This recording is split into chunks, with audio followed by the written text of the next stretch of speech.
Hello friends. Welcome to the Eastern Front channel. Today we will talk with you about the memoirs of Friedrich Paulus adjutant, Arno von Lenski, who fought with Paulus until he was captured in 1943. Things progressed. The 4th Panzer Army had crossed the Kalisz-Stalingrad railway line near Bessargino and was threatening the enemy opposite the 6th Army in the rear. As a result of this, the Soviet units had to abandon the bitterly defended Rasashka position and switch over to the inner defensive ring on the western edge of the city. Now the corps went into the attack. The inner wings of both armies met near Jablochny on the September 2nd and pursued the offensive together. The foreseen pincer attack becoming a frontal attack, the course of the Zaritsa stream formed the dividing line between both armies. There was a lot of work for me over the next days. I wanted to extend the officer cadet course so that it could continue to run during my cure. First of all, a suitable place had to be found. The commander of the army headquarters and the army's chief of signals, who had made repeated reconnaissances west of the Don, suggested Suvorovsky, south of Nizhny Cherskaya. I drove there with the staff officer for training. Huts and earthen bunkers on the edge of the village provided the accommodation. The terrain was also suitable, so the choice fell on Suvorovsky. The infantry divisions received orders to name experienced officers and non-commissioned officer as instructors. The young Captain Goebel from the 79th Infantry Division was nominated as the commander and went to the training area with an advance element. The participants were to meet at the end of September and early October. The preparatory work had to be completed by that date. I could see for myself that the divisions had selected the best young officers and non-commissioned officer, who took on their task with great enthusiasm. Naturally, all of them were happy to be out of the combat zone for several weeks, and to get some sleep again. Meanwhile, our divisions were fighting their way into Stalingrad step by step. The outermost western edge was reached on the September 10th. Only the stone skeletons of the chimneys remained of most of the little wooden houses extending out into the steppe. The adjacent several storied brick buildings were burnt out and reduced to rubble. Our troops lay in the cellars. A casualty-expensive battle for the city now began, a battle against individual buildings, a battle between man and man. It was at this time that a colonel reported to me. He said, "The Army High Command has posted me to the 6th Army as Commandant of Stalingrad. Once I have reported to the Commander-in-Chief, I want to take up my appointment." I found it hard to contain my laughter. "Then you will have to be patient for some time. Our divisions are still fighting on the edge of the city." "That cannot last much longer," he said. "Have you no idea, the taking of a single building can take days? Our tanks broke through in a thrust to the Volga as long ago as the August 23rd. But we still have not been able to occupy the city. It took us 14 days to reach the outskirts. Go and report to the Army's Chief of Staff, Major General Schmidt. He can tell you much better than I can what is happening." The colonel looked at me with a disappointed face. I called Schmidt and prepared him for his visitor. He laughed out loud. When I went on to tell him that the commandant of Stalingrad had brought a whole staff along with him, he became seriously angry. "What will we do with these people? Commandant of a city that long since has not been taken? That is simply grotesque. I will suggest to Paulus that he send these gentlemen back to Army Group B, get into contact with the adjutant there and prepare him for it." My comrade at the Army Group agreed to Schmidt's proposal. We were all agreed that the keen old colonel would not be reprimanded. Why not, though, blame the Army High Command? Did they still believe that the Red Army was beaten, and that the taking of this vast city was a piece of cake? How could such things happen when we were making daily situation and casualty reports? Another experience set me thinking. At about the same time, several officers and soldiers reported to our headquarters. They called themselves registering commandos. What was this then? The Army's senior quartermaster could tell us. They were experts in metallurgy who had only been allocated to the Army for accommodation and rations. They received their instructions directly from Führer headquarters. They were to penetrate the city behind the fighting troops, secure all factory machinery, even half-made stuff and raw materials, especially non-ferrous metal, prevent their destruction and enable their immediate evacuation. At the next meeting with the Commander-in-Chief, he cut through to the subject. "So, Adam, "What do you have to say about our latest reinforcements?" he asked, smiling. "These people won't be able to get their hands on much. The Luftwaffe has destroyed everything, even the factories are now only heaps of rubble. Finally, who is going to remove anything? Our soldiers have enough on their plate." "Are they really soldiers or simply civilians hastily dressed in uniforms, General?" "Unfortunately, I cannot answer that question. The main thing is that they do not disturb our operations." "Storage space they will certainly claim, General, or do they have a convoy of trucks at their disposal?" "I don't know. By the way, according to Army Group A, which is thrusting onto the Caucasus, similar commandos are to take over the oil fields in Makop and Grozny and later at Buku." Paulus had gone back across to Major General Schmidt, but I could not get our latest conversation out of my head. I remembered a bit out of a speech or article by Goebbels. "This is no war for throne and altar, it is a war for grain and bread, a war for raw materials, rubber, iron and ore." Adolf Hitler had written something similar in Mein Kampf when he was looking to the east and spoke of ground policy in Russia. No doubt the registering commandos and oil brigades were to secure these war aims. I also recalled a talk I had had in the spring at Poltava with a talkative specialist who belonged to the Economic Staff East. I had not thought much about what he had said at the time, as he talked about subsidiaries of the Mannesmann concern in Kiev and Dnipropetrovsk, of a Siemens Ukraine GmbH and a Friedrich Krupp AG, main office Ukraine. Finally, I recalled an expression, often heard among our staff, that holders of the Knight's Cross would be given a farm in the Eastern Territories as a gift by Hitler at the end of the war. Actually, this dispelled everything very bad within us since the beginning of the Eastern Campaign, with the repeatedly hammered thesis that the fight against the Soviet Union was an indispensable preventative war to prevent the Bolshevists taking over Germany. Something appeared to be wrong about the whole matter. But what, in any case, as I often said to myself, I am not responsible. The attack continued. On the 14th and September 15th our divisions were able to drive deeper into the city. Bloody fighting erupted at the central railway station and on the Mamai-Kurgan, height 102. The railway station changed hands no fewer than 5 times on the September 14th. The Mamai-Kurgan offered a view over the whole city, including the harbors and the large industrial factories in the north, Red October, Barakati, and the tractor factory. Cut by deep gullies, the maze of buildings, streets and squares stretched for 60 kilometers, with the broad band of the Volga in the background. To the south the wooded Golodny Island rose above the stream. On the opposite bank one could make out the village of Krasnaya Sloboda, from which the Soviet troops fighting in the city received most of their supplies. It was quite understandable that the enemy would not give up their attempts to retake the commanding heights of Mamai-Kurgan, and they achieved it on the September 16th. Despite many expensive attempts during the next 10 days, it was possible for us to reoccupy only half of the hill. By the September 27th the 4th Panzer Army and the Corps were able to take the southern part of the city bordered by the Zaritsa, including the bank of the Volga. In comparison with this, the enemy dominated the center and north of Stalingrad, despite the commitment of our last forces with ever stronger positions. The most important part of the city, with its ferries to the Soviet maintenance and supply bases on the east bank of the Volga, remained in the hands of the defenders. On the September 12th Colonel General von Wakes, Commander-in-Chief of Army Group E, and General Paulus were summoned to a conference at Führer headquarters in Vinica.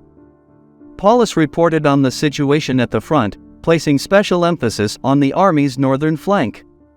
Hitler ignored this, sweeping everything aside to repeat his conviction that the Red Army was beaten, and that resistance at Stalingrad could only be expected locally. Apart from that, all measures had been taken to secure the northern flank. Then it was the 6th Army's turn, all its strength being concentrated on taking the city.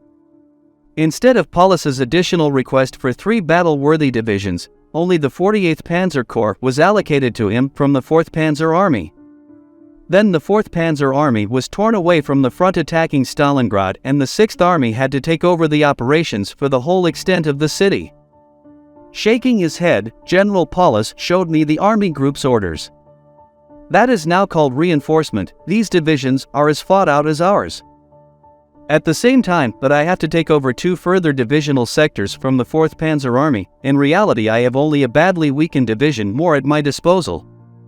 My deputy from the personnel office had arrived. Once the business had been handed over at headquarters, we wanted to drive together to the various infantry divisions. This was on the day of my departure for the homeland, and we set off in the morning at about 7 a.m.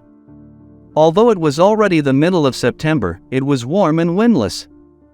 Uninterruptedly, our bombers flew across the cloudless sky over the city escorted by nimble fighters. Through binoculars we could see how the aircraft dropped their deadly freight from a great height. Meanwhile, the Stukas dived into the thick clouds of smoke that hung constantly over the burning city. Explosions ripped the air and brought new wounds to strike the city and its defenders. I did not realize how bitter the Russian resistance was.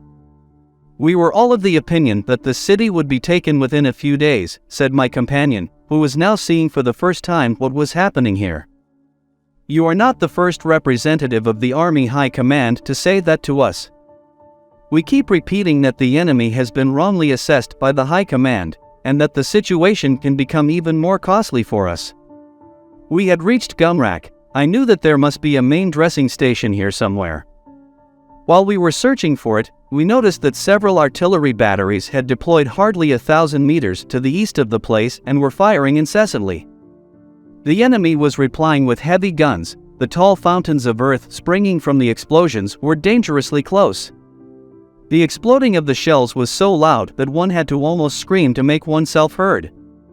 There too was the main dressing station, a large building at the railway station indicated by the Red Cross flag. Wounded were constantly being brought in by ambulances, trucks and horse-drawn carts. Not all were lying on stretchers, for many there was only a woolen blanket beneath them, while others were simply laid on the bare floor of the truck. The surgeons and their assistants were working in a big room on 2 operating tables. Amputees were dealt with first, then air pipe injuries, then came the stomach and lung cases. Apparently one had to give preference to stomach injuries, but these operations lasted 2 or 3 hours here, so that the chances of survival were low. During this time a large number of amputees had been brought forward, for whom timely attention was less risky. We did not want to disturb them and satisfied ourselves with a quick look into the operating room. As we were standing at the door, a medical orderly went past us. He was carrying a bucket filled with blood-soaked bandages, clothing and scraps of uniform, as well as a prominent, squashed object. It was a waxen, blue-black grained bone stump. It belonged to the young lad who lay anesthetized on the table. The surgeon clamped the blood vessels on what was left of his thigh while a medical orderly made a dressing with gauze and bandages. We had seen enough. Meanwhile the sergeant major of the medical company had come up to us. He led us to the next room, where the badly wounded were waiting for transport to the army's rear area to await repatriation. They were lying on mattresses, heaps of steppe grass or the bare earth, a picture of misery. Strong young men shot into cripples. The sergeant major indicated one soldier whose head was completely bandaged over, leaving only the tip of his nose and his mouth visible. A 19-year-old gymnast, blinded, but he doesn't know it. He asks everyone whether he will see again, and calls for his mother in his feverish dreams. There was another room there full of amputees. As everywhere, there were the smells of ether, pus and blood. But there were a number of iron bedsteads, giving the impression of a hospital. A young doctor was already making his rounds. Right next to the door lay a leg amputee, an infantryman who had had his leg smashed by a hand grenade in the street fighting. We went up to him. We had already handed out some of the cigarettes that we had brought with us. Once we had given him one, we got talking. All hell is let loose out there. I have never experienced anything like it in this war. And I have been in it since the beginning. These Ivans won't go back a step. The way into their positions goes only over corpses, but many of us bite the dust before that. Apparently, there are no proper positions. Every ruin, every stone is defended by them. Death is waiting everywhere. Nothing is achieved by wild attacks, they just cost lives. We have to learn close quarter fighting all over again. Yes, said his neighbor, a non-commissioned officer with the Iron Cross First Class. As we discovered during the course of our conversation, we can learn from the Reds. They are masters of house-to-house fighting, knowing how to use every heap of stones, every projection of a wall, and every cellar. I would never have believed it of them. An older soldier joined in the conversation. I can only agree with what these two have said, Colonel. It is laughable when the front newspaper keeps on writing that the Russians are at the end of their strength, no longer capable of resistance. The publisher should only come to us for 3 days and then he wouldn't talk such nonsense. Until now we have always joked about the Russians, interjected a non-commissioned officer, but that was before. Many of us have forgotten how to laugh in Stalingrad. The worst is the fighting at night. If we can take a ruin or one side of a street by day, the enemy will certainly attack during the night. If we do not keep fully alert, he chases us out again. I am afraid that we will need months until the whole city is in our hands, if we can manage it at all.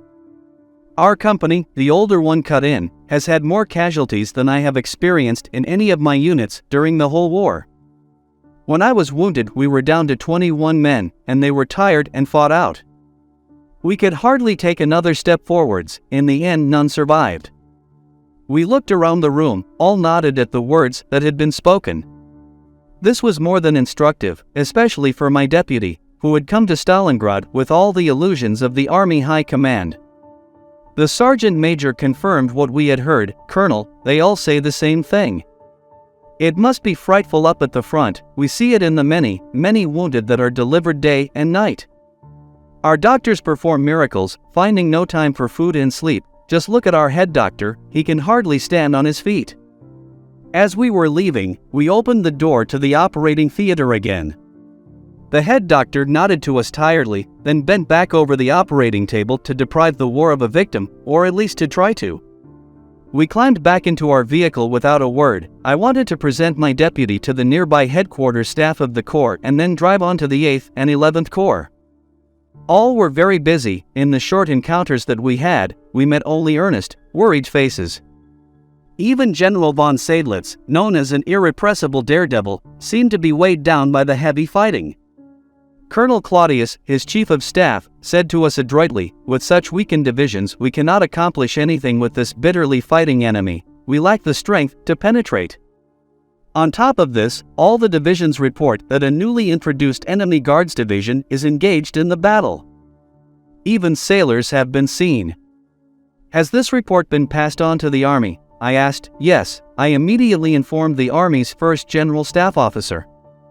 Time was pressing and we had to go on. At the 8th Corps we met the adjutant, who gave us a brief orientation on the situation. Lastly, we sought out General Strecker, the commanding general of the 11th Corps. It had become quieter in his sector over the last few days. Nevertheless, Strecker was unhappy about his left-hand neighbors, the Italians, whose weapons and equipment were totally inadequate under the given conditions. By about 6 p.m. we were back in Golubinskia. I reported to Paulus and Schmidt that my deputy had taken over my duties. At the same time I reported my departure to the 4-week cure at Falkenstein in the Taunus Mountains. This was only a small part of Arno von Lenski's memories. I am waiting for your discussions in the comments. Also, do not forget to like the video, subscribe to the channel. See you all soon for now.